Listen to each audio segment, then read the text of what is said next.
Nobel না পাওয়ার পর গাজার শান্তি উদযাপন করতে মধ্যপ্রাচ্যে যাচ্ছেন ট্রাম্প।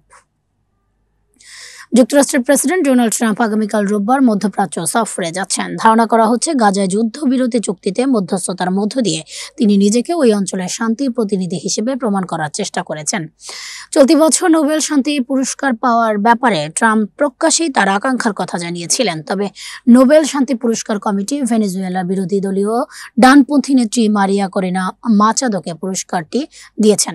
হোয়াইট হাউস এ নিয়ে উদ্বেগ প্রকাশ করেছে। নরওয়ে নোবেল কমিটির বিরুদ্ধে হোয়াইট হাউস অভিযোগ করেছে যে তারা শান্তির চেয়ে রাজনীতিকে অগ্রাধিকার দিয়েছে। তবে মধ্যপ্রাচ্য সফরে ট্রাম্প স্বাগতিক দেশগুলোর কাছ থেকে প্রশংসা পেতে পারেন। গাজায় যুদ্ধ থামানো এই অঞ্চল থেকে ইসরায়েলি জিম্মিদের মুক্ত করার ক্ষেত্রে তার ভূমিকার জন্য তাকে কৃতিত্ব দেওয়া হতে পারে। বিশ্লেষকরা বলেছেন, চুক্তিটির মধ্য দিয়ে গাজার দীর্ঘমেয়াদী শান্তি প্রতিষ্ঠা করতে চাইলে ট্রাম্পকে উদ্যোগ নিতে হবে, যেন জিম্মিরা মুক্তি পাওয়ার পরে আবার গাজায় বোমা হামলা শুরু না হয় তা নিশ্চিত করতে থাকে ইসরায়েলি প্রধানমন্ত্রী বেনিয়ামিন নেতানিয়াহুকে চাপ দিতে হবে।